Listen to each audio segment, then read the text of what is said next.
Hello दोस्तों। तो हर student के लाइफ में एक एक एक सवाल रहता है कि हम अपने फ्यूचर के बारे में लेकर के। तो 12वीं से सरकारी नौकरी की तैयारी तक एक ऐसा सफ़र होता है जो हर स्टूडेंट ने जिया है। ठीक है कि जब 12वीं के बाद रास्ते ही रास्ते दिखते हैं। 12वीं ख़त्म होते ही सबसे बड़ा सवाल है कि अभी क्या करें, साइंस लें, कॉमर्स लें या आर्ट्स, बायो या मैथ्स। फिर किसी तरह का फैसला हो जाता है कि किसी का सपना डॉक्टर बनने का होता है, किसी का इंजीनियर, कोई सोचता है कि एक बस अच्छी नौकरी मिल जाए। फिर कॉलेज में एडमिशन होता है, नई दुनिया, नए दोस्त और एक नई ज़िंदगी की शुरुआत होती है। ग्रेजुएशन सबसे बड़ी बात है कि ग्रेजुएशन बड़ी डिग्रियों के सपने, BTech, BSc, BCom, BCA, BA, हर कोई न कोई किसी न किसी डिग्री में लग जाता है। 3 साल 4 साल की पढ़ाई होती रहती है, क्लासेस, असाइनमेंट, एग्जाम्स, कभी कॉलेज का मज़ा, कभी टेंशन। ग्रेजुएशन की डिग्री हाथ में आ जाती है, लेकिन फिर सवाल उठता है कि अब क्या, नौकरी या कुछ और। सरकारी नौकरी की ओर पहला कदम ये होता है कि जब प्राइवेट जॉब की सच्चाई सामने आती है तब सरकारी नौकरी की ओर से रुझान बढ़ने लगता है। कोई यूपीएससी के सपने देखता है, कोई एसएससी, कोई बैंकिंग, कोई रेलवे, कोई स्टेट पीसीएस। फिर शुरुआत होती है तैयारी, और यही वो रास्ता है जहाँ कई लोग सालों तक फंस जाते हैं। पहला साल उम्मीदों से भरा।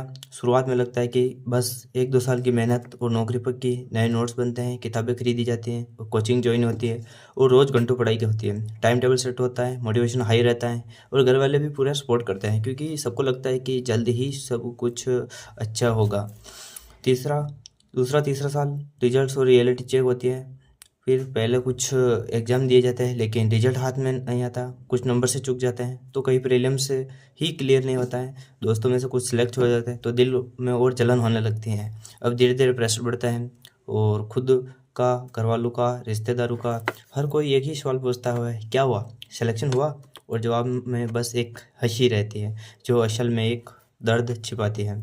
चौथा पाँचवा साल खुद से सवाल करने लगते हैं। अब वो मोटिवेशनल वाले वीडियोस भी बोरिंग लगने लगते हैं, जो कोचिंग वाले भी कहते हैं बस थोड़ा और मेहनत करो, लेकिन अंदर से आवाज़ आती है कितना और। रिजल्ट आता है, कुछ नंबर से छूट जाते हैं, फिर नया एग्ज़ाम आता है, फिर वही प्रोसेस दोहराई जाती है। सबसे बड़ा डर ये है कहीं ये सफ़र कभी ख़त्म ही न हो। छठा साल खुद से लड़ाई।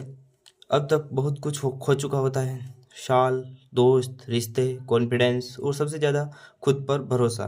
कई बार खुद से सवाल करते हैं कि क्या ये सही कर रहे हैं, क्या कोई और रास्ता अपनाना चाहिए? लेकिन फिर सोचते हैं कि इतने साल दिए हैं और अब पीछे कैसे हटें। घर वाले भी ज़्यादा से ज़्यादा कुछ नहीं कहते हैं, लेकिन उनकी आंखों में वो उम्मीदें आज भी दिखती हैं। अगर तो ही अगर तुम्हें समझ नहीं आ रहा है कि अभी क्या करना चाहिए, अगर दिमाग में सिर्फ एक सवाल है लेकिन जवाब कोई नहीं मिल रहा है, तो तुम मुझसे बात कर सकते हैं। मैं अपनी तरफ से एक छोटी सी सलाह ज़रूर दे सकता हूँ। डीएम करें, बात करें और सही फैसला लें। अगर अगर ये सच में आपकी ही कहानी है तो एक रिलेटेबल कमेंट ज़रूर करें।